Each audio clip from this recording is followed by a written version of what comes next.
Okay, let's do a walkthrough like I did before so you actually see the changes side by side. You go through this gate. There used to be the black tunnel that was absorbing heat. I've started the framework for the new hoop house to house the RV in. But of course the my tunnel is still here. That leads into the greenhouse.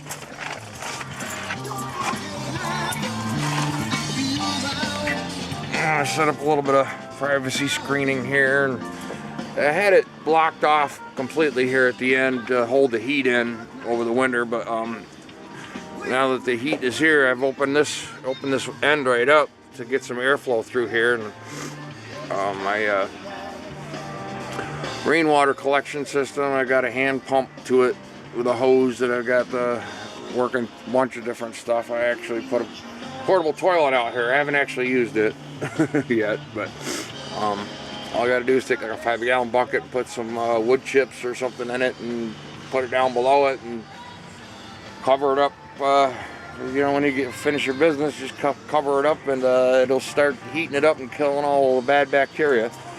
This old maple stump here. Look at the luscious mushrooms growing on it. I have no idea whether they're edible or not, but I gotta look that up. That's kind of happening all throughout the garden. I put in the sink. This is actually a dog washing sink. Just kind of set it up here temporarily with just a drain, just to clean stuff off and general use.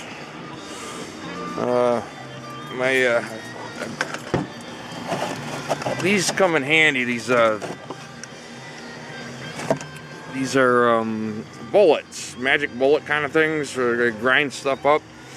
But they're nice for like dried tomatoes or peppers or other veggies and whatnot that have really tiny seeds. You can just kind of like put them in there and pulse it. But I broke the top off for the motor, and I had to adapt. The blade so I can actually just connect either a battery-powered drill to it or air-powered drill. And there we go. I already got it a working adaptation to air power. I still got my little corner back here. I took a couple of futon mattresses and threw it on a single bed frame. Got my stereo, nice little comfy corner just to relax. And I got my file cabinet for eventual seed library. And again, this is all just covered up to maintain heat, but around inside, I think I might have shown this before, where I got a bunch of racks set up that get full light in here too, that I can set plants up on. All kinds of bench spaces. I think I mentioned before, this is actually 2 pieces. I can lift this one up, make a second tier from it. And there's my shrine. I can't remember if it's a collard or broccoli or what it is, but it's in here flowering away. That thing has lasted like 3 years now. It's been the same plant. I've just kind of like been working around it. I think I showed a lot of this stuff before. Benches. Yeah, got lots of benches throughout the greenhouse. And I actually ran some seeper hose along the top. This is where I put most of my plants. I don't know if you can see anything.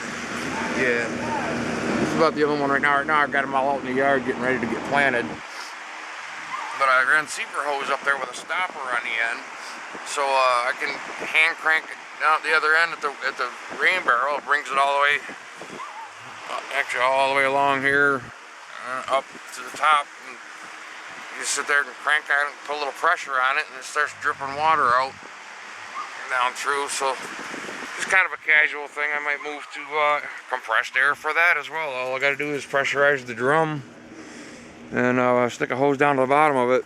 Ain't got too far on my wind bottler project, of course, because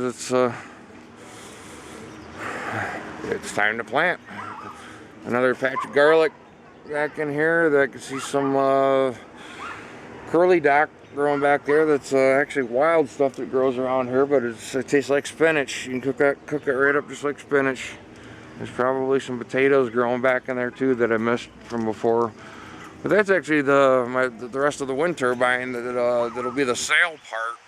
It's sitting kind of forward right now, but even the acoustic speakers work on top of the two outrigger wheels there. And I'm hoping it'll work like a reverse acoustic effect where if the air has no other place to go, then it gets forced and streamlined right out through the hole where I just unscrewed the big magnet on the end, and it can pipe that back down to add air into the system. That's a story for another time. My junk pile. Some of my inventions still covered up, but I moved them. And here's the arches being put together to house the motorhome. And you can see it leads right into the gateway. One gateway there, and then we have another gate over here. And there's my new scooter. Oh my God, that thing has been such a godsend, or VA send, I should say. The VA may be screwing up some stuff, but they did me right with this little sucker. I've only had it a couple of weeks, man. That's filthy already. I've already rigged up. There was this little shaft out, square shaft here on the outside for some kind of adaptation, but I made my own for it. It's just a pull-out piece of angle iron that fits right into there, and with a post on top of it, and my big wheelbarrow. This is way over there. The big wheelbarrow's got another stud that sticks down from it, and I've got pieces of oh, I got my zoom way up again, don't I? I got just one stud sticking out of there, and then I got another piece of square stock. It's actually the same size as this, but the other bolt just is on the other underside of the handle of the wheelbarrow, and it sits right down in here, and this actually pulls it around. It can pull around full loads of dirt, compost, especially if I get some speed going going up the hill.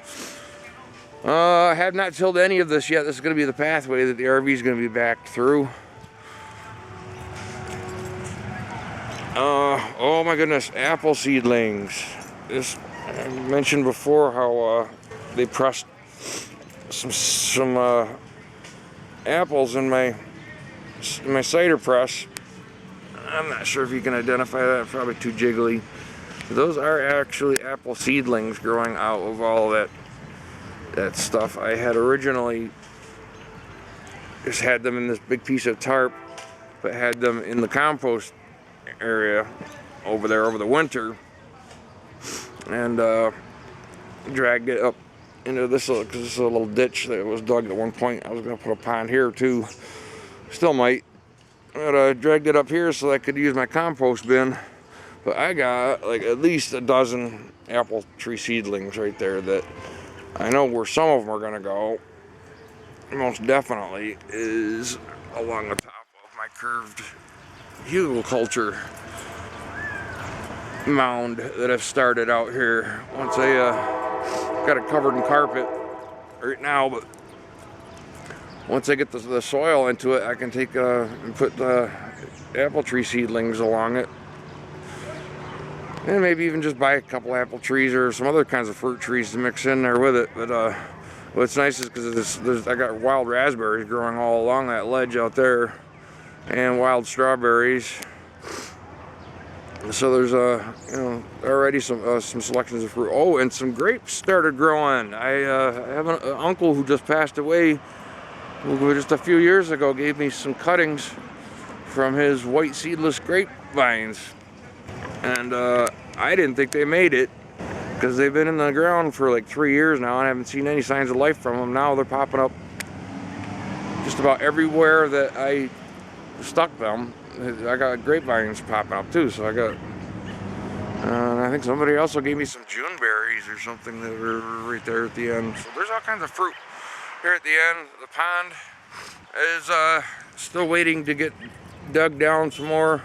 That's going to be an excellent source of soil for all kinds of projects like refilling the tires. Again, I think I mentioned this before, the troughs that I built above the stockade fence. I'm going to drape some of this old carpet and, you know, cut it down and maybe put some grommets on the top on each side and just hang it.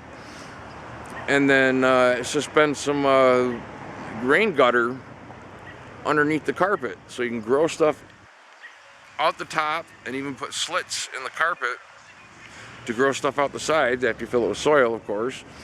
And I'm gonna hook up the gutters to the rain collection system so that it runs all along the length and wicks up the carpet and keeps everything wet, and I'll have a stop at the end, but then it'll overflow and come down and maybe do another row of plants right on the fence to do some vertical planting. And I started, oops, not zoom. This is gonna be shaky as hell. I started building a little bit of a prototype here.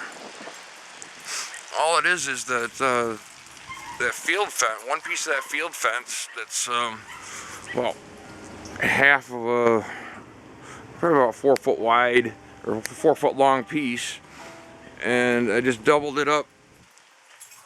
Let me see if I can see the frame. I just kind of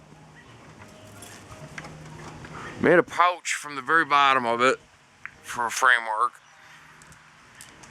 and then left enough at the top for another little pouch, and then from there I used the wire to hook it right through the fence. So the whole thing is just suspended on there. I mean, there's no screwing it up or anything. It just kind of hangs on there, and you could actually do this thing in a full length of fence and just do it completely down the whole fence, and then have a rain gutter, you know, along the bottom of this one, so that it I don't know how it would, I'll figure it out. Maybe 2 rain gutters, I don't know, but eventually I want it to slope so it all runs into my old pool filter here, which will fill up with sand, and I'll have the water come down to the bottom of the sand so that it has to filter up through it and then overflow into the trench pond. And I want to build a hoop house over this as well. This idea is working quite nicely, and if I can get the city off my back for the construction of it, because it's technically temporary construction, and they said you can keep those up for 18 months for like housing like vehicles or something like that. They've got the temporary garages that they allow you to have. So hopefully you know, they won't give me too much, especially since it, you know, I don't know, it's starting to look a little more attractive even. It's a little space age, kind of like the dome that's over the pond. I would love to be able to get that closed in and bubble wrapped. I don't know if I ever showed how the hoops stick out from the sides. It's basically a square structure, but I rounded it out with the PVC.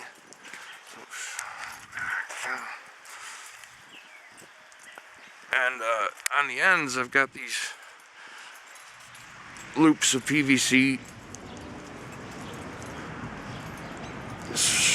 formed in kind of like a dome shape here, but you know, if you grab this bottom one, bring it up the second one, or I might have a rope that just slings up over the top piece, but you can lift this whole thing right up to get to this garden. So I can actually enclose these sections, all 4 of them, in maybe like a chicken wire, or like even this plastic fencing, and then a layer of bubble wrap on it. You can actually make a weatherproof little winter gardens out here. And the sides I'm gonna seal up all the way up over the roof, so the whole pond will actually be enclosed in bubble wrap as well. That's stages, but I've got this peeled back right now because I've got these concreted posts, these old concreted posts that I'm gonna find the dead center of it. There's a piece of rope that hangs actually right through the center over there at the top. Use it as a plumb bob rope and find the exact center of it. Yeah, for my Savonius wind turbine support.